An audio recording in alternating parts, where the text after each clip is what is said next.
Welcome to Talk Cosmos, the show where Sue Rose Minahan and her guests bring you insightful conversations to awaken heart and soul consciousness. Come journey with us exploring the meaningfulness of astrology's energetic cycles and get ready to understand your path in the cosmic roots of the stars.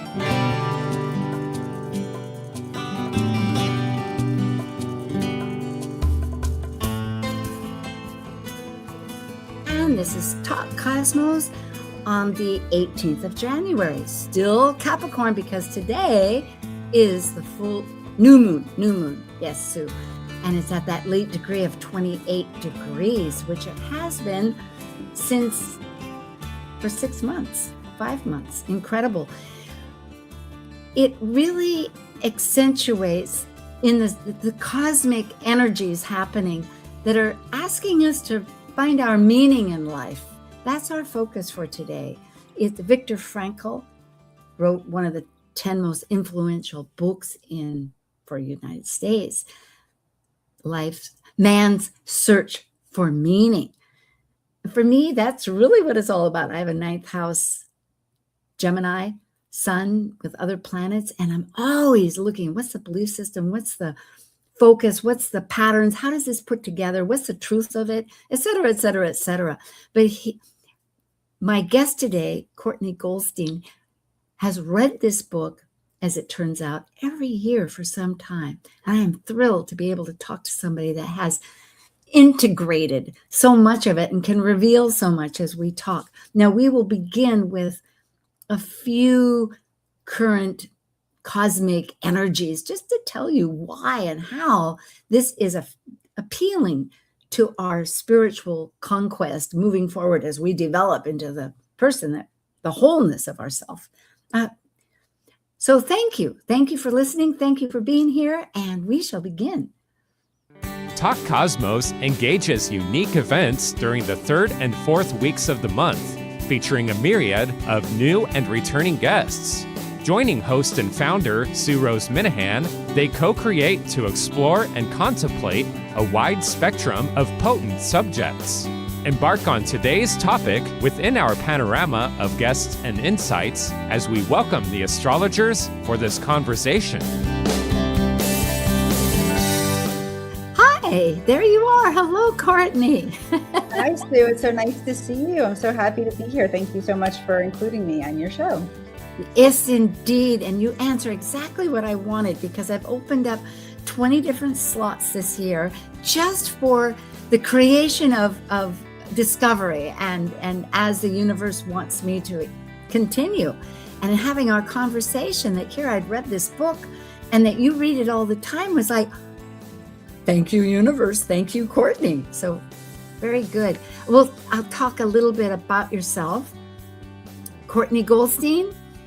Her Substack is one way to connect with her. She's at Love Courtney, along with her new website. It's a updated website that she's just currently still working with, but there is a contact on it. So until that happens, it takes time to get a new website or revising one. I know I'm contemplating mine too, but that's at lovecourtney.com. And myself, Sue Minahan.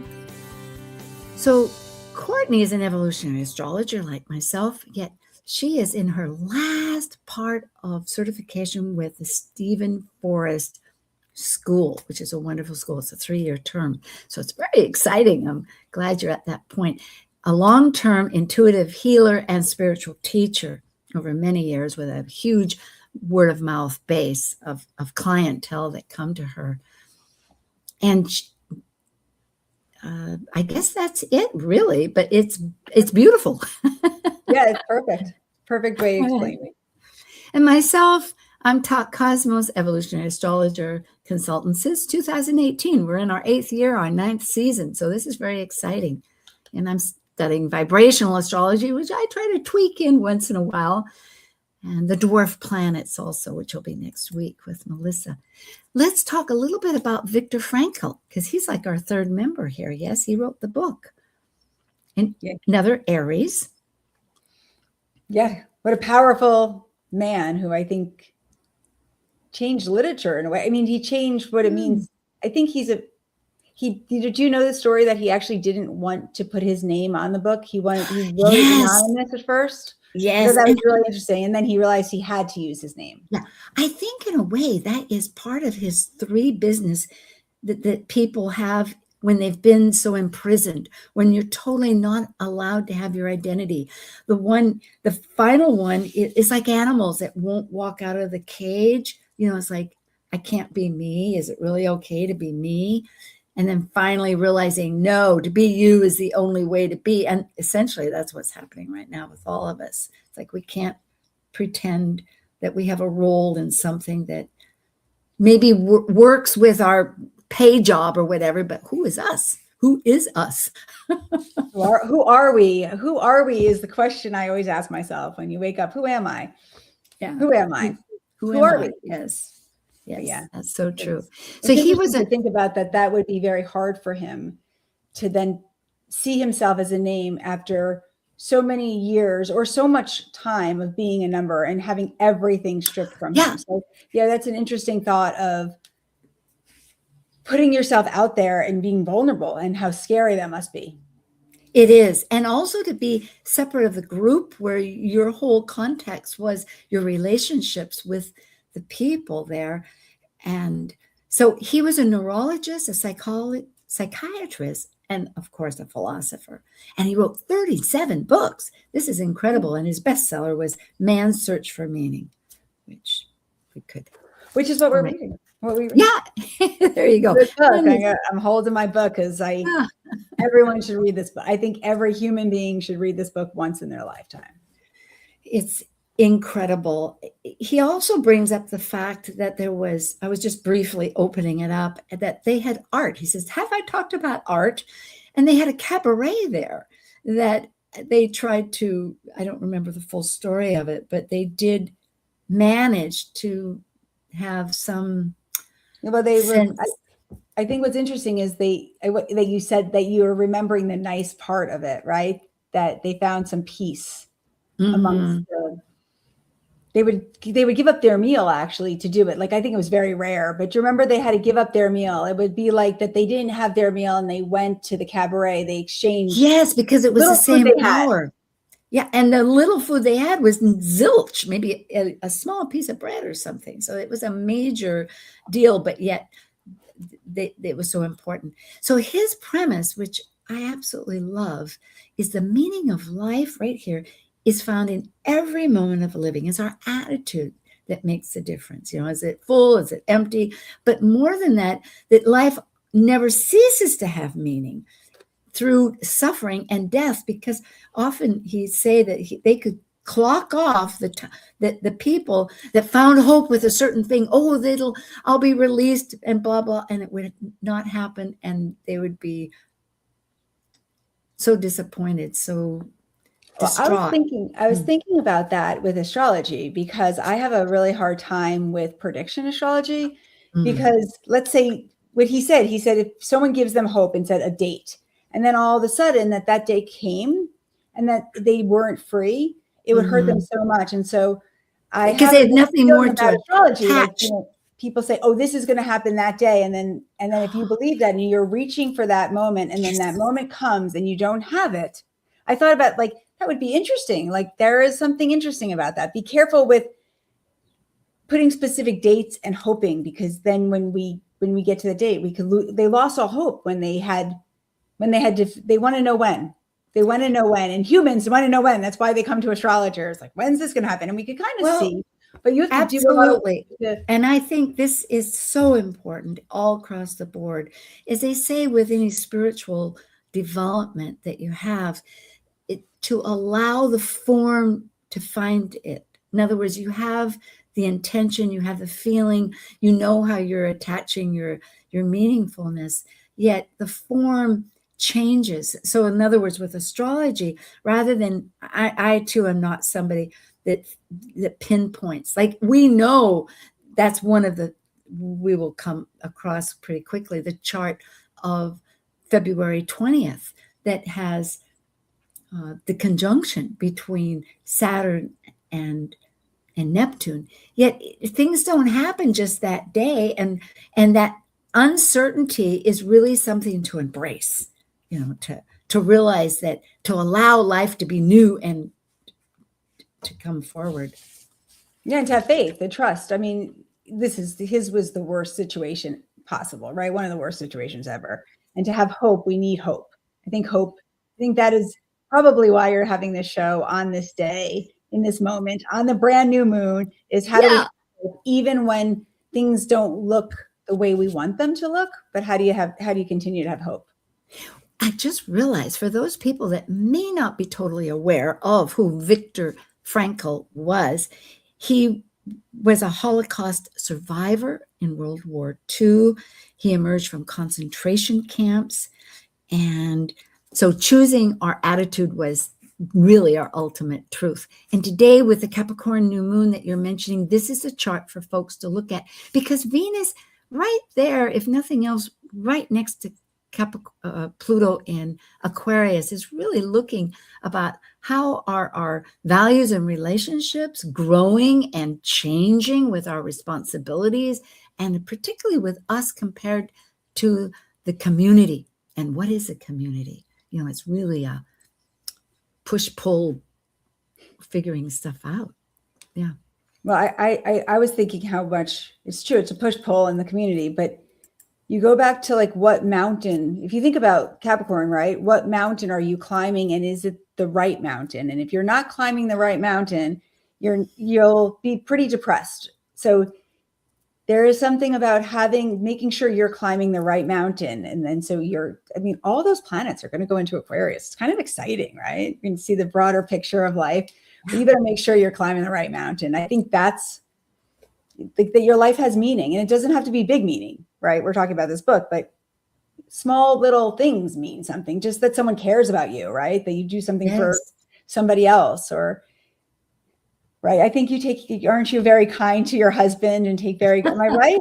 Well, our relationships are so important. And that's a big part of what he was saying, is that because it changes us from victimhood, like, why is this happening to me? Let's say if you're in a matter of suffering or working through something, to really being the victor within. I mean, kind of his first name, Victor, victorious. Something. Yeah, you're right. And because it is, to find meaning is caring for others and holding on to some purpose. Like, what is the purpose? It's not just an event of liberation of something, of taking it away, but rather, what's the purpose that we can find some beauty or some throughout it. Yeah, because here too, look at how, just for today, Mercury and Mars are right smack dab together. So we're energizing our thought pattern, connected with how the whole thing is coordinated, like a recipe, adding to this process that we're in this new moment of putting form. Yeah. To our thoughts. Yeah. And and what you're responsible for, and what your purpose is. Right. And there's like this authority, right? Like you are the authority of your life. And so your mind really matters. But I like taking accountability, because that's so true, because ultimately, if we want any difference in our life, we have to look back at ourselves. What was our thinking? What were our choices? Where is our part in this, rather than pointing and projecting out? Let's look a little bit at this second one, and then we can get away for a few minutes till our break, because we'll take one at the half hour, folks. So stay with us. But this, in February 20th, is absolutely an enormous event that when I went back into my solar fire, because I've read other accounts of when the last time Saturn and Neptune were at 0 degrees, it gave me 4,361 BC. Now that's before the wheel and before writing. The wheel was in Mayan, the Mayans, and writing was with Babylonia and the Sumerians. This is such a shift in consciousness that preempted everything, that we don't know where we're headed. So really knowing the facts doesn't matter except the process. And the process is having something to find purposeful. What has meaning? Yeah. And what you're putting meaning to. Like, this is really extraordinary. Thank you so much for looking. I don't really know how to do research like that on solar fire. So so thank you so much for researching that. That's pretty amazing, right? Just to think about how we can't predict what's going to happen because we've never had this experience before. No. Or that we would remember. Exactly. So there's something about knowing that it's a brand new era or era. Yeah. And how do you want to go walking in it, right? I think of the Aries of that you're the hero of your story. Just like he was the hero of his story. At the end of the day, he survived. I mean, it's all a story about survival. You know, back then, because Aries is about identity, self is the first sign. And at that time, the Ice Age had ended and humanity, I like to use the word humanity rather than mankind or woe-kind or whatever, but humanity was shifting into agriculture. And therefore it formed the roots of being able to do writing and communication and whatnot. And now, and it happened to be at 0 degrees 3 minutes. So it really was at the Aries point, because this Aries point is at 0:45 minutes. And meaning that these huge cycles, the software will go back in solar fire back to 5,000 BC, I believe, and 5,000 AD. So you can search there. I'll show you later how to do that. I would love that technique. But the point being that it's consciousness. So are we really moving into consciousness of our identity as ourself accountable with the community, with the whole, and beyond? Like, what's our communication? Communication is, if before it was writing, perhaps now it's more spiritual, it's more ESP. Hello, Courtney. Are you thinking of me? Yes. Well, I mean, I thought I talked to the angels. So I think that there is so much more than we see. So yes, exactly. And how do we know that we're not? Well, I think if you go back to the book, there's something about what you said. So if you go back to the book, a lot of his belief system was, how do you believe that there's something more than meets the eye, per se? So you said ESP, but so I think that's an interesting thought, right? There's more than meets the eye. And how do you, in this darkness of life and how everything is not looking right, how do you have connection to spirit, right? So I think consciousness, I don't think everyone's going to become conscious. I think that takes a lot of work to become conscious. Oh, it's a huge path. And even so, wherever we are, there's always, as they say, onion peelings to do, or else opening of leaves of the lotus. However you look at it, it's huge. I think what I'll do here is just, Nate, I could type it, but you take away our slides for a sec. Okay. And then we have about 10 minutes. We can yak it up here and follow through with, yes, the book. How is the book, his faith, that faith, because it's small little things that I can detect, like just accepting that if you go back to Kabbalah, which is the Jewish mysticism back below in time line, 1%, we only see 1%. And science is beginning to say that too. There's so much, like the universe is not the void. It's really filled with vibrations that we're unable to detect. So and any metaphysical sages will say often, it's how to follow that instinctive connection. And this is so Aries, because if something catches a title of a book, a billboard, a conversation, a person, it's part of the message of life. All these stories of age will say, well, I gave you 3 people in your tent and you didn't welcome any one of them. That was me. It's the same idea. Like, Are you listening? Because we're expecting the form to be what we think it is. Yeah. Well, because are you saying it like this, that because we already think we know what's going to happen, things happen the way it's going to happen. But if we were radically that today is a brand new day and that anything's possible, we could experience life in a whole different way. Is that what you're saying? Beautiful. You're beautiful. Great transcription. Yes. Well, no, because it is true. I mean, but it's hard, right? It was so funny. The other day, I had a headache before I went to sleep, and I woke up and I was like, wait, did I have a headache? Do I have a headache? And I was thinking, wouldn't it be nice if we didn't have a memory of yesterday and we could only be presently present today? And then we would have no problems, because we only have problems in the past and we only have problems in the future. We don't have any, right this second, we have no problems, right this moment.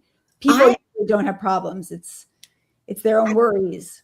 I thought about originally also working on that, realizing about children, that take a 2-year-old, a 3-year-old, a 4-year-old, whomever, but a young child, and they fall and get hurt their knee, and they've got blood there. I mean, nothing serious, but it hurts, and they're wounded and they're crying, and then it scabs over and they forget about it. It's gone. It never existed. Or take a friend of theirs, they're angry with them and they have an argument, or a sibling.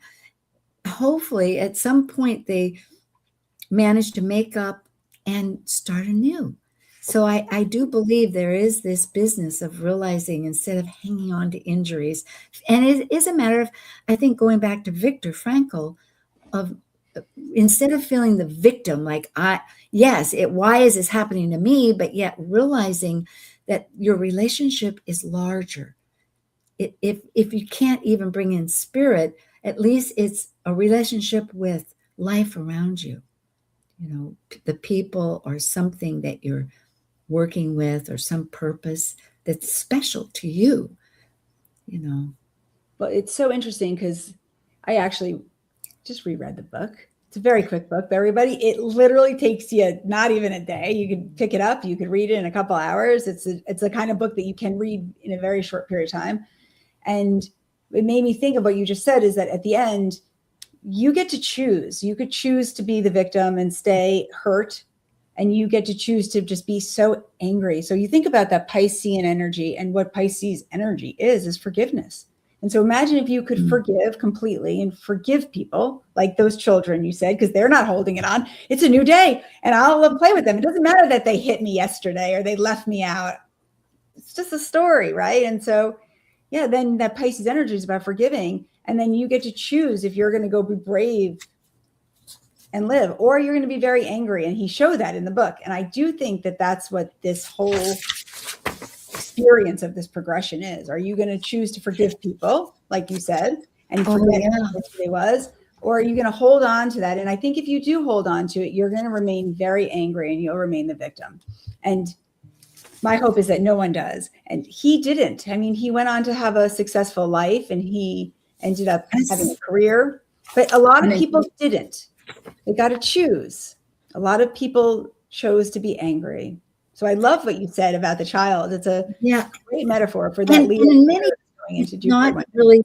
And I want to add, because I've read this of other times, not to blame, to realize that our evolution as souls, it's really ultimately impossible, I feel, to recognize just what we need to experience in life. Perhaps those people found by really living through their anger involved with it, because I would think it would be hard we're able to morph it or work with it. So in their next lifetime, because I do believe we have next lifetimes, folks, thank you,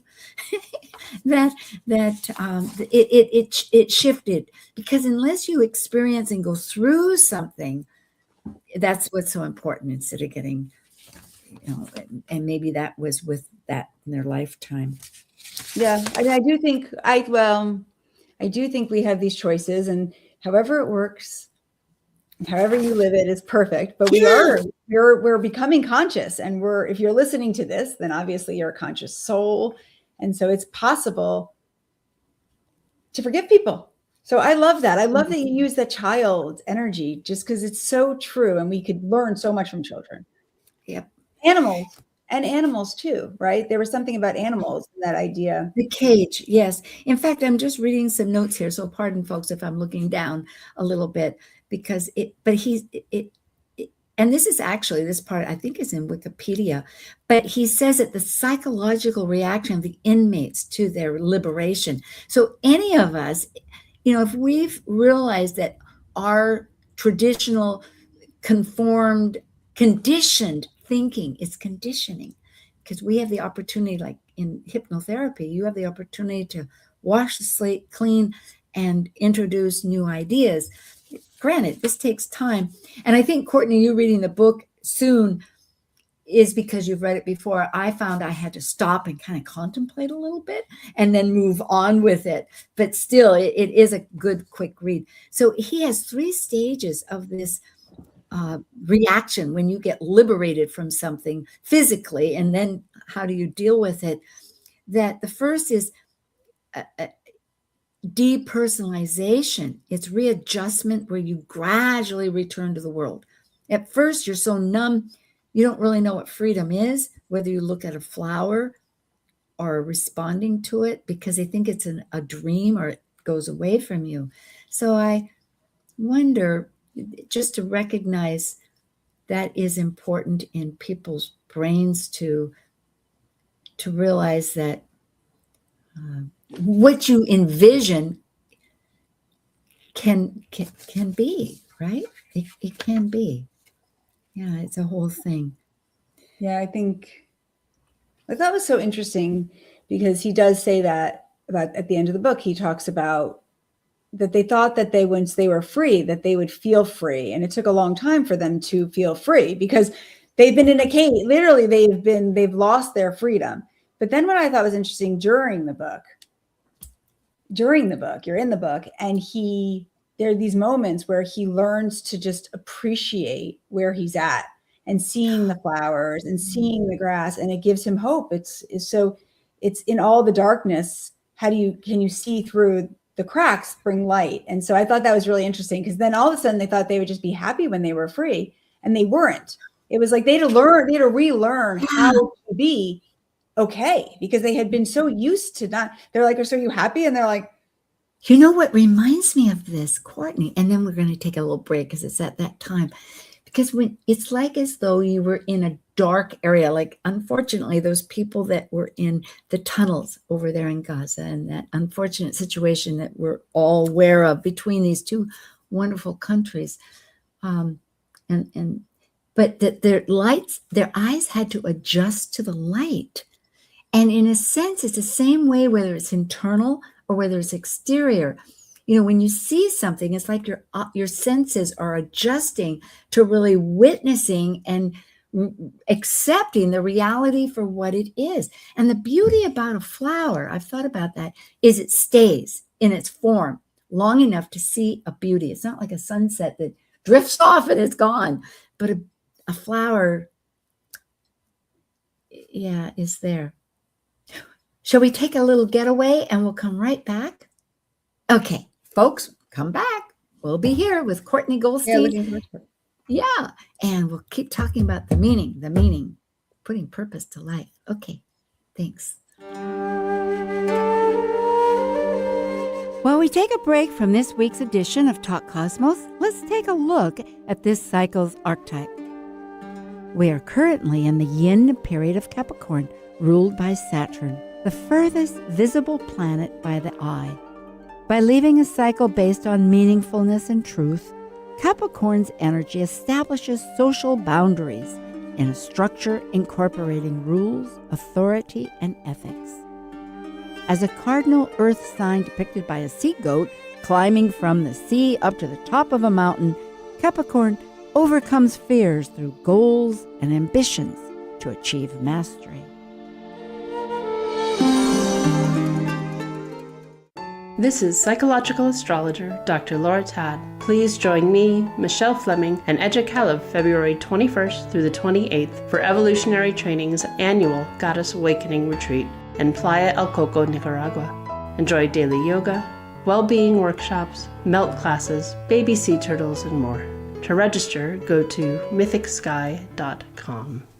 Talk Cosmos ignites insightful conversations to awaken heart and soul consciousness with hour-long programs every Sunday at 1 p.m. Pacific on KKNW. Also available to watch live on the Talk Cosmos YouTube channel and Facebook page. While you're there, make sure you click their like and subscribe buttons so you get the full Talk Cosmos experience. You can listen to earlier podcasts since 2018, either on most podcast carriers or under the video tab on Talk Cosmos YouTube. To join our expedition and find out about upcoming programs, sign up for the newsletter at talkcosmos.com and launch your week into the cosmic wonder. This is Martha Norwalk. Every Sunday morning, beginning at 9 a.m., thanks in part to newprosupplements.com, we cover the world of animals. This week, February 1st, it's Shelter Rescue Sanctuary and anything that helps our animal friends Sunday. We'll check in with Meow Cat Rescue, Help Animals India, and Beth and Merritt Clifton from animals24-7.org. Plus, we'll find out about all the great classes and events coming up at the Ananda Institute of Living Yoga. Hope you can join us. Martha Norwalk's Animal World, Sunday morning, 9 a.m. to noon, right here on Alternative Talk, AM 1150. Bored with the other stations, hammering away on the same old talking points? Try Alternative Talk 1150 and get some variety. And at the hour, I always give some focus to our guest and myself. Courtney Goldstein, to remind you, lives in Florida, southern part. I'm over in Hawaii. And her Substack is at Love Courtney. And her website is it's lovecourtney.com. Launching soon, relaunching, I should say. Yeah. And Courtney and I are actually also in the Kepler Astrology Toastmaster Club, which is an ongoing wonderful site for those people that are interested. It's learning and developing our speaking abilities, which seems to be its own kernel. Myself, Talk Cosmos, and my YouTube channel at Talk Cosmos. Briefly speaking here, there are several pertinent videos that you might want to check. One is about the winter solstice, which is vibrational, and the message is there, which is also more of a conversational terms. I'm really focusing more on conversation this year, trying to find the meaningfulness of things. It's just something I've been dreaming about and started Talk Cosmos about, and now is doing it. And and then of course the Capricorn Venus Star Point, which is another point that's going to be with us throughout this time. And next week will be a little bit about Ixion, the lawless planet to be. So thank you. We will take that away. I will. Okay. Courtney, I was checking the book a little bit, and a few thoughts were his emphasis on food. How much that the famished prisoner, it really destroyed the soul, the mental, capacity and soul of a person. And awakening every morning was really the worst part of the day to get through. That unless you were there, in some terms, it's almost hard to imagine. So I am working to imagine this and to realize that, and what I'm getting at is that food,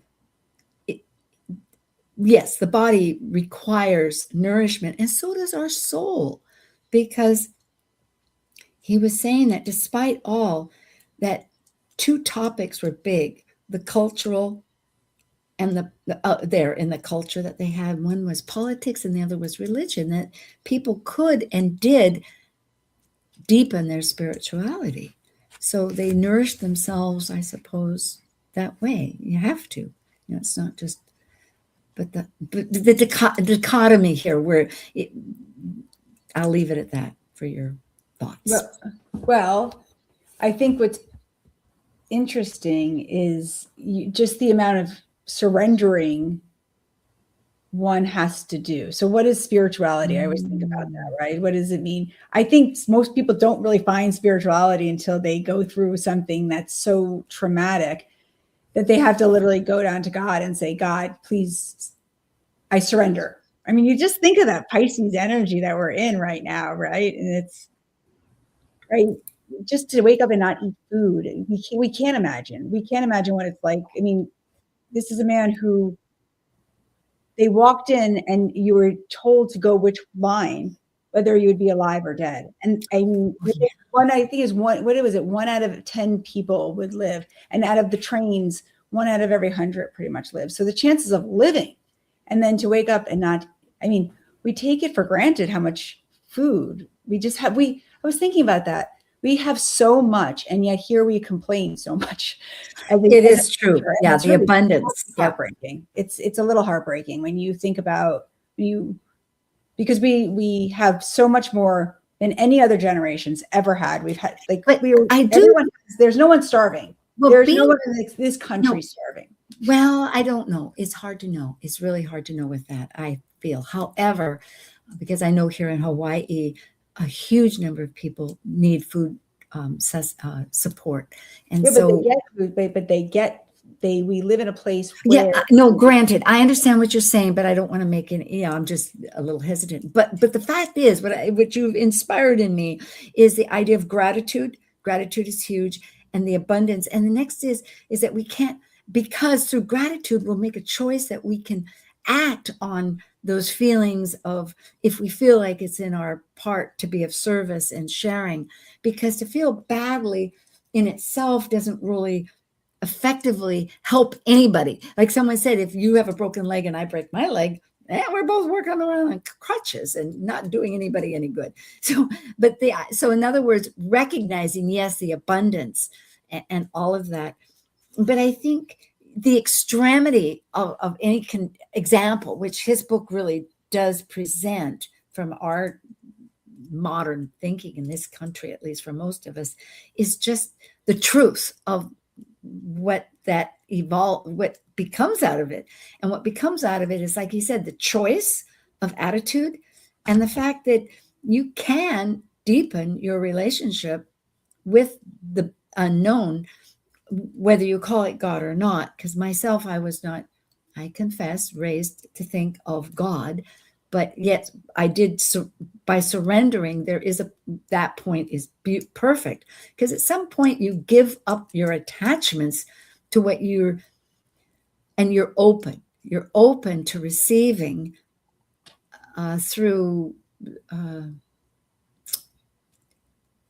a new template, a new construct of relationships, and gratitude certainly helps along with it, being grateful for something. I know that there was a very unfortunate person, unhappy and crying, whatever it was, early in the morning. It was such a difficult time. His shoes had shrunk, couldn't get his feet into them. And of course it was snowing outside.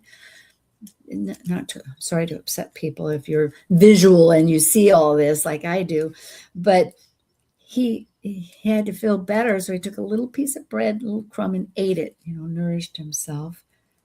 Yeah, I thought that was interesting in that moment. Well, okay, I read this to everybody. Good.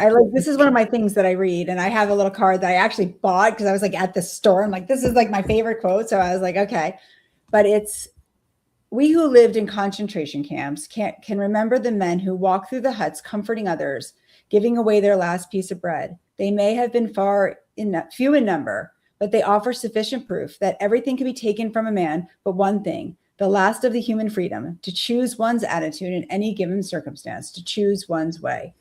And I will say that I think with Uranus going into Gemini, it is all our decision of what we're going to choose, and our choices will define our lives. And I think the idea of appreciation that you said, and gratitude, I think it's the only way, because we could all see what's wrong in life, or we could see what's working.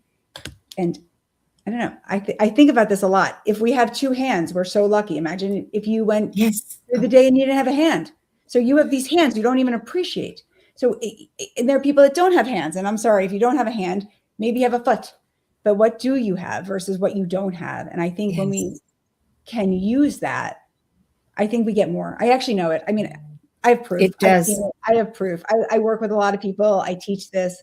Your life can change You just get to choose. You get to choose if you want it to change. And the breadcrumbs to it is one thing and the next. And I say breadcrumbs, I'm thinking of Hansel and Gretel, although that went to the, but to the wolf and that. But nonetheless, it is the small step and the sense of choice is yours to make. And repeating really in my brain what already spoken, but in other words, realizing the deconditioning to realize it, the buck stops here, the responsibility, the center is within, and making those choices. So I love the idea going into the astrology of it, of these outer planets. They're all coordinating. It's true. It's going to bring in new circumstances that are sudden every day with Uranus. It's the awakener. And whether it's communicating. I mean, they're trining. They're all wanting to work together to help each other. We're really in this moment that they're helping each other. Like you could have help from above, as within, so without, right? But yet it's not, there's something about, there's help to be had, but you have to surrender to it. You have to allow it. He says that three things. So the whole point is that in order to have a meaning in life, you have to know your why, which is very ninth house Sagittarius, right? What's your why? So, and with three things that he said give meaning to our life is work, love, and courage. And I think this is a moment in time where courage, I mean, we're being asked to have courage. Yes, we are, especially with Aries, because Mars, won't this be fascinating? I thought, is that Mars always is a kicker in life. Yet we tend to look at this or that often. I mean, there's some people that really always focus on Mars, but this is riveted right to Mars because whatever Mars is doing is going to be kickstarting that Aries energy 100%. Yeah. So that means actions and the world evolving, because that's what we know. We're not the same as the Ice Age. We've come and gone with floods. We've come and gone with ice ages, et cetera, over the 5.5 billion years that I think we've been in existence. But the fact is there was always an incremental action, a change. Something adapts to something. So Mars is, in a sense, the pedal, the gas. Yeah. Yeah. And it kind of, and the universe pushes you. And so you're going to either, I like that. And I like the idea of the breadcrumbs. I think that's a beautiful metaphor of just one breadcrumb at a time. And you just, how do you move forward? It's a nice analogy. I have to go read that. I love fairy tales. So I'm going to go read Hansel and Gretel again.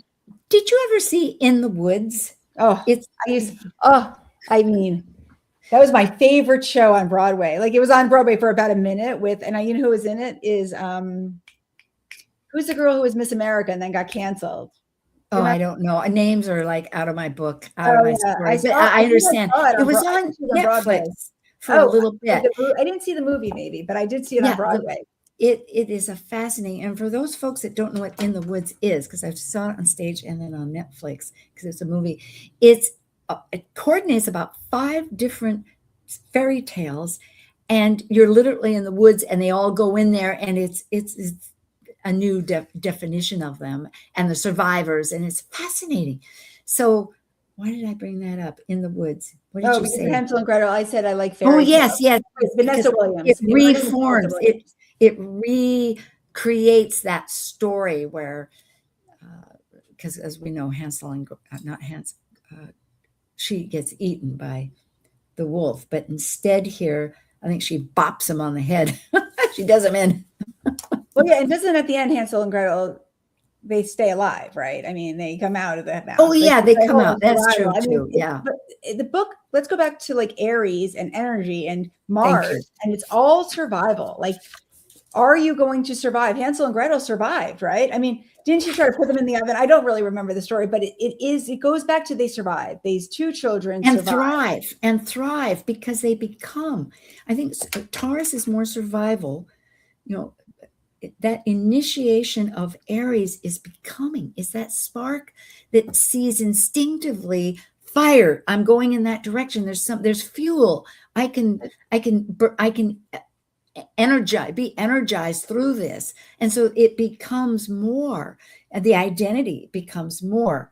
Well, okay, but it is survival. Aries is survival. I'm a very big Aries energy person. So it is kind of survival, because when you're first born and you need to be fed, you have to scream. Yes, Taurus is very much survival. It's about safety and survival and going. But if you think about Aries, the baby's born, screams out loud, the anger and the energy out loud, is asking for what it needs. So there is this very much, yes, it's about the identity of the I, but who am I? I mean, who are Well, we? I was thinking because it's self, first house self, and that's often how it is. And it is true. One sign moves with the next and the one before. So it's like, where are we going and where are we coming? We're a story. Yes, indeed. So we can't really isolate out. And I would agree. But I do think, of course, it is about survival in that sense. Well, I agree war. with you, because War. you're looking for that identity to survive. It's like, I am alive. I am, and I'm going to not just whatever I am wants to experience life. I love that. I love what you just said, because who I am and who I say I am is who I become. So the I am really matters. It's becoming. I am. So who do you want to be? I am, but you're becoming who you say you are. So I am, right? Imagine that. Go back to the book, because imagine if tomorrow they took away your name. Imagine if they took away your hair. Imagine if they took away your shoes. I mean, your clothes. Holocaust Museum in Richmond, Virginia, and I will never forget it. Piles and piles of shoes, and just seeing their shoes. We don't even, I mean, and if you had nice shoes, they took your shoes, because, and so they piles, they were like the actual shoes from the Holocaust. People could say that's not true. It's true. They were the shoes, and your piles, and you're thinking, could you imagine? We have shoes, and okay, I'm going to say most people have shoes, right? It's walk in somebody's, right? That idea about walk in your shoes or your path. So what you're saying is akin to that, like recognizing the shoes is almost like walking in their experience of and the shift of their experience of not having that path being eradicated. Like their self-esteem, right? So who are you if you're not, like, I think we just went through this whole Piscean time, and maybe things could be taken from us, but nothing could really be, everything could be taken from us, but how we choose to react. I mean, you go back to his brilliance. It's like, I don't know. I love. No, it's very true. And it's also the value, with the Venus, like, and that's where this Venus Star Point in Capricorn right now is helping us anchor, I think, and whether it's climbing that mountain or however we interpret Capricorn, because I know in vibrational astrology, Saturn, which rules it, is seen as discovering what is essential and fundamental. So it is so true. Going back to, I'm trying to think of what the courage that you're talking about and the becoming of ourself. And the beauty of Aries is that it doesn't rest on one factor. It's like a fire, it moves, it goes ahead. So I've often been told, understanding as Aries, which I have Aries North Node myself, that you take on an experience, and this is, I'm leading towards where we're going for the next whatever, especially in the next 14 years with Neptune in Aries, but one experience, and then it may work, it may satisfy a certain part, and whatever, we then morph, and it leads us in another direction. It's like finding that pioneer path across the hills and the mountains and the valleys and the lakes and the oceans, or even outer space, however you go, under the water, I don't care, to get where you're going. It's not it's a path that evolves organically. Yeah, by the choices you make or the steps you take. But I love that, like that like Aries is intuitive. It's the right people at the right time, and taking. You said something earlier, like, there's 3 people in a room, and are you going to see those people, right? You said something earlier. I think it was about Kabbalah, but something about just appreciating 1%. that we're 1%. But seeing what we the see. opportunities, there's also, and then jumping on them. I mean, that quick kind of say yes, right? That's how we found each other. You That's said, oh, would you beautiful. like to look at the book and do the book? And we Yeah. just said yes. And remember there was a book called like, Let's Say Yes. So that's very intriguing. I know that what we feel is what, if we're working with the universe, what the universe understands we want. Meaning that by reframing how we feel about something, going into our thought pattern, is talking a dialogue that attracts more of what we want. It's a, how conscious can we be at every moment? But it is that mindfulness, that recognition, that whole process that we're talking about. Granted, but it does lead me, somehow all that leads. Oh my goodness. Well, we have ahead of us excitement. I think the fact that the nodes are still at North Node Pisces until next summer, we have that ability to think of the unity of our connections. And there was something in the book he said, it was like towards the end, and he said something which made me think about that North Node Pisces. It was so beautiful. It was at the end of the book, and he says something about groups. And we have this idea of like, because at the end, when they get let out, there were, as surprising as it was, there were people that were, I guess, the prison guards that were behaved, and they were as good as they could be. Like the guy had gotten medicine for them. Yes. So to not see our separation, that there are good people, even when we could easily say that those were bad people, right? Yes. Easily say there's bad people. And so did you watch that? That's actually a movie. Is that Stanford? Did you ever see that? The Stanford experiment? Oh, I'm not sure. I could have, but I want to jump on what you just said, because he said it works exactly both ways, because within that, there would be prisoners that would be given certain abilities to be like the guards. They had a name for it, and they could be the worst of all, and they were one of your own. And so, and whereas in contrast, as you said, there was a guard that really had the heart to care and paid out of his own money and smuggled in this medicine that people needed and allowed them to go to the cabaret and etc.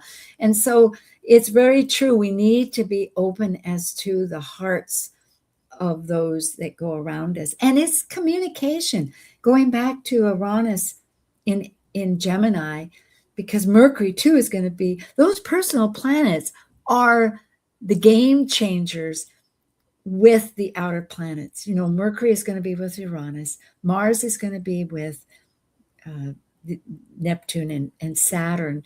And right now we have the moon with Jupiter, and then it'll go to the sun in the summer. So there you go. Now, where's Venus? Right now we have Venus in Capricorn. No, Venus just went into SA. I know, but the Venus Star Point, I'm big with the Venus Star Points, the 5 Pentacles, which is a whole different conversation, which I'm interested in that too. So, goody. We'll have another conversation.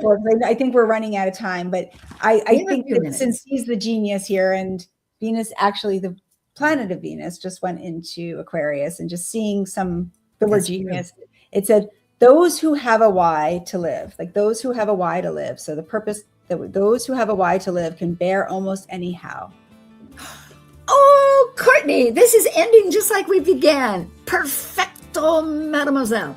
I thank you. I thank you so much for sharing time with me. I love talking to you. It's so fun. Yeah, well, we will talk about Venus Star Points. I've been eager. I've spoken with Louise Eddington, who of course is a practitioner and all of that. But I think there's other ideas that would be just fun to explore. So we will. And folks, have strength. Be courageous in your own hearts of how it works, and know that this is a voice we don't know, but yet knowing that helps a little. Thank you.